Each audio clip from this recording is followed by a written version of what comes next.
This is Chris at Straight Out of Camera Science, and I wanted to show you how your lens selection affects the perspective of your inside the box photos.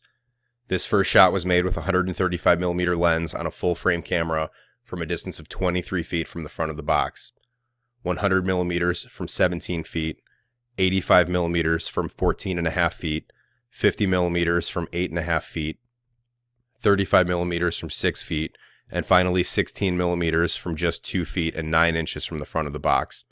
The interesting thing here is that the perspective changes you're seeing are actually caused by the distance from the box and not by the focal length that you've selected. To illustrate this, I've also shot with the 16mm lens from a distance of 23 feet where the 135 was. If we crop in on this image and compare to the 135, you can see that the perspective is exactly the same. But since this was such an extreme crop, I've lost a huge portion of my resolution. However, if all you have is a 35mm lens and you like the perspective of the 50 or maybe even the 85mm lens, you can just shoot from those distances and crop in post, and you should have enough resolution left over to make your composites and high quality print files for your clients. If you guys found this helpful, hit that subscribe button and be sure to check out the tutorials on our website, straightoutofcamerascience.com.